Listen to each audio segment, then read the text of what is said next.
What's up, everybody? I'm sitting here in the bus on my kitchen table. I suppose I'll just show it so you can see it. My magnificent carved table. I'm going to make a video here, and I thought this would be a decent place to sit and make it. I'm out here in the bus because it inspires me, and right now in my life, there's not a whole lot of things that inspire me. You know, I've had some rough days, I've had some good days, but overall I'm trying to find my way through this life and do things the best I can. And I'm trying as much as I can to give back to the world that gives to me, you know, to try to help others along their way, because I know that helping people helps me. And maybe that's selfish in a way. We're all a little bit selfish, but it's if you believe that we're all one, then being selfish means that you care for everyone. It's harder to explain, I guess, but you understand what I mean, hopefully. I have a lot of emotion and compassion for people, but that's not what this is about. Oh, me and my compassion. No, I can be a dick too. I can be kind of a jerk, and I can be standoffish, and I can be, you know, arrogant. So, you know, that's don't read me wrong. I'm just kind of thinking out loud. But what I really wanted to attack in this video was whether or not, what is growing up to you? You know, I thought of this last night when I was watching I don't know, I think the other night we were watching John Oliver, and my wife goes, "Do you know that he's like 30? He's like 39 or something. He's younger than us." I was like, "Fuck, you're right." And then last night again, I was watching a show, and the stars in the movie, I realized that they're my age, but they were the parents of these kids, and I thought, oh, the parents, you know. And I guess what I'm saying is that it's really hard for me to realize that I'm 42 years old. It's crazy. Like, I see people that are younger than me, and I think, oh, they're older than me. And it's not that I consciously think it. It's just that I still feel young. And I want to know how many of you feel the same way. How many of you have that experience? Or do you really feel old, you know? I feel young at heart, and I've never lost that.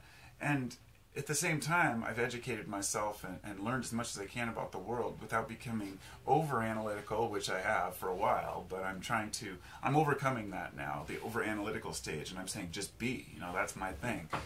I just want to exist and enjoy life, but at the same time be thoughtful and careful and methodical about the way I do things so I don't harm anyone around me or myself in the long run. And the reason is because I know that however I feel about life right now, that will change in 5 years, and in 10 years, and in 15 years. And that's what my experience has taught me. The things that I was talking about on YouTube 5 years ago, I'm not even interested in it anymore, or I've changed my opinions on. And for so many folks who get trapped in the way they believe, for example, if a person is let's say a politician, for example, and they're in a particular political group, and they have their opinions a certain way, and then they grow up and start to learn new things, and they think, oh, things aren't what I thought. Well, I'm going to change my idea on this. And then all of a sudden they're banished from their own group, they're insulted, harassed, so they keep their mouth shut and just stick with the status quo, which is what so many people do. This happens not just in politics, in the workplace, though. You know, people just kind of go along with a bad joke, a bad, you know, insulting joke, or somebody's being mean to someone so other people join in. It's this kind of groupthink that we have, and it's very difficult for people to be individuals and think for themselves. It really is, because you see, it's easy to fall into the old group riot rage mentality when things get a little bit crazy, and it's kind of, we're human. It's just, you know, who we are. But anyhow, when I think about this, you can see grown adults act like complete children, not in the good way. Because there's different ways. There's creative child mind. There's like the idea that you want to create and make art, and that you're still fascinated with bugs and laying the grass and all of that. We all should have that. We really should. And if we don't, we should cultivate it as much as possible. Because too many of us were taught this is what it means to be an adult. So you should do this, and you should do this. And people just believed it. And there are, you know, most of us when we were young, you know, I've heard so many people say this, I really believed that there was a time in my life where I was going to grow up and realize that, oh, now I'm an adult and now I know what life's about. You don't really consciously process that, but you just figure, well, I'll get it one day. And you never get it. We never get it. We create realities for ourselves, and we fit into groups with those around us who have similar opinions, and then we kind of, you know, go with the flow. And my thing is I don't go with the flow. I go with the flow in life, but I resist anything that around me that I feel is not appropriate, or I don't agree with. You know, I'm very outspoken if I disagree with someone. And I'm always considered by family and friends to be the argumentative one, and I know I am, and that's okay. Because to me, argument is not about being right. Argument is about education. It's about somebody learning. Because if you can prove me wrong, I'm totally content with that. But I wasn't always like that, and I'm learning that too. And that's what I mean. We're all growing up in our own way. But what is growing up? You know, how many times have you been maybe just acting like a fool and somebody says, "Oh, grow up," or maybe you say something, or maybe you have a different opinion and you're even posing it properly, and somebody tells you to grow up. You know, it doesn't happen very often to me, but when it does, I think, well, what does that mean? You know, I don't feel really insulted by it because, to be honest, what I consider to be the adult working class, business class type of intellectuals, they don't seem happy. A lot of them don't seem happy. A lot of them don't seem like they're genuine and really enjoying themselves. And I'm just generalizing here. I'm not saying that all businessmen are miserable by any means. I'm saying that for me, looking at what it means to wear a suit and a tie and to go to a job where we maybe do something that we don't enjoy and that we don't agree with maybe, but we do it because it's what we're supposed to do so we can get the bigger house and another car, you know, it's preposterous to me, you know. I guess maybe that's just me. I mean, I understand people want that dream. They want to, you know, get bigger and better things. You know, I've always had a very modest car. I've never spent more than like $1,000 on a car. Actually, I think I did spend a few when I bought my van for work, but I ended up, it went to crap and now it's gone. But it's not about how much you spend. If money is what moves you, so be it. But I just know that it brings more misery, and people think that, you know, more money, more problems, of course. You know, and people think that if they have more money, they can get better things and that that's going to bring happiness. You know, I've been learning over the years that you go to shopping and then you put shit away before you leave, like, and don't buy it. Like, I'll go to even Goodwill sometimes and I'll pick out a few things that I'm like, oh, this would be great. And then I put it back. But I'm not by any means saying I'm good with money because, you know, here I am sitting in a bus that we just bought for $3,000. We'd been saving up for a long time, and we've been wanting to get an RV. My wife's been wanting to get a tent trailer for like 10 years. And, you know, the reason we did it was because I know that taking that chance, for me, that's, you know, life is short. It goes by so damn fast. It really does. And people they will tell you that over and over, but, you know, until you experience it, you can't really appreciate it for what it is, meaning that, you know, you've got to take charge right now of your time here.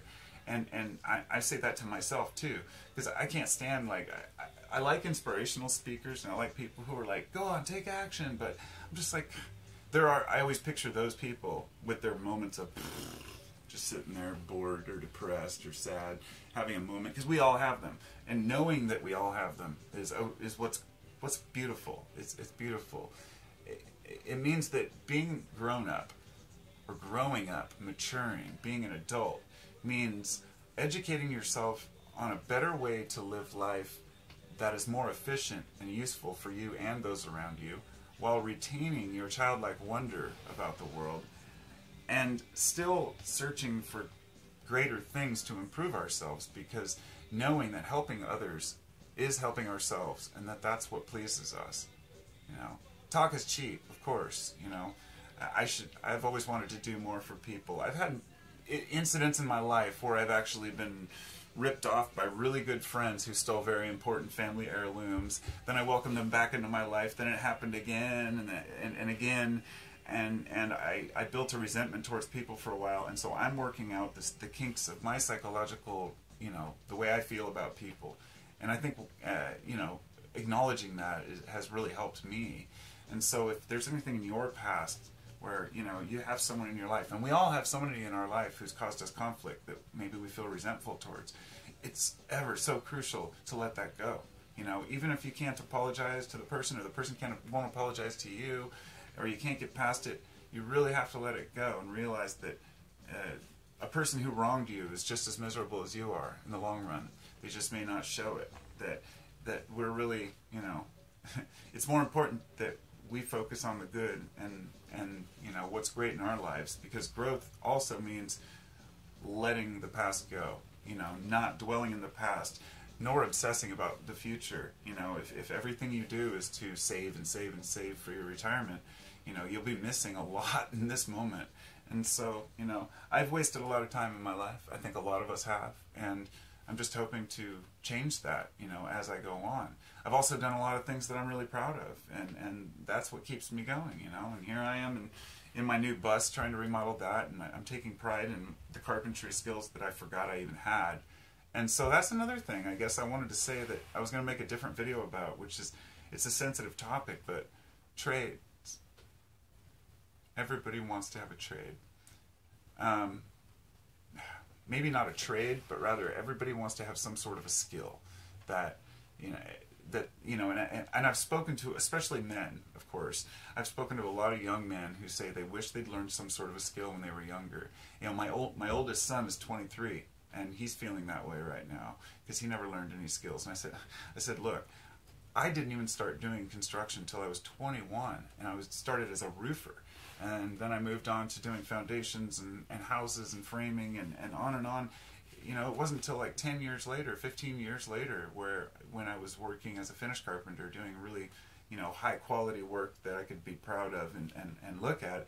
So I've earned my wings, so to speak, but at the time when I was young, that's when I had the energy. I didn't realize that it would be such a benefit and something that, you know, I could really look back on in the future, even though it totally screws up my body, messed my back up. That's why I had to quit a couple of years ago. So having that trade is something that's really important to people, and also having skills such as playing guitar, because I played bass guitar when I was like 14, 15. I wanted a bass because I thought my fingers were too big to play guitar, and so I got a bass instead. And I started jamming with my brother and our friends. We started this little band in high school, I think, when we were freshmen. But anyhow, it was pretty cheesy and we sucked. But we went on, and my brother and I ended up playing in a few different bands together, and I stuck with bass, but I also learned guitar out a couple of years later. I realized my fingers aren't too big, I just didn't know how to position them right.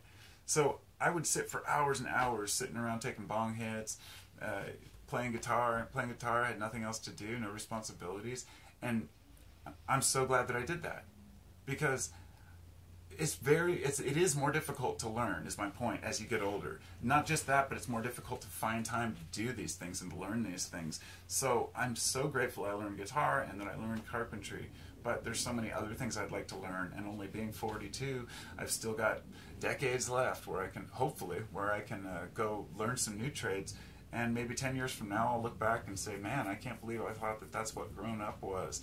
But maybe not, you know. I think that, you know, we are always learning as we get older, but by the time we're 40 to 50, I think we've started to see, okay, well, what has really benefited me? When we're young, we can't tell how things are going to work out.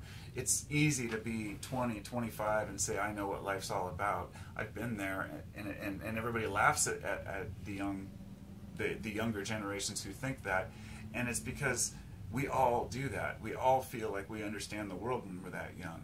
We all think we know where the world should be headed and the direction it should be headed. It's partially complicated by the fact that technology is changing so fast that things are changing the idea of what's important. But anyhow, I think that it's important we also listen to the younger generations, to what is important to them, because as we get older, we get kind of stuck in our ways too. Being mature isn't just saying, I know what's better because I'm older. Growing up means saying, I can still listen to the youth, you know. People tend to only listen to the youth when they're saying something they want to hear. And while I'm saying it, I should stick up for the elderly. Be kind. Be kind to your elders. You know, people, it's easy to say, oh, this old lady who's in line with her change purse or trying to write a check, I got to get where I'm going. You really think about it and you think, these people have put in their time. These are old people who have spent, you know, 80, 90 years dealing with all different types of people and situations, and we have no idea, you know, what's behind a person's story. So, you know, I think the elderly are kind of trampled upon just like the youth. But so those are my thoughts on growing up and maturity, for what it's worth, and I'll talk to you all later. Have a good day.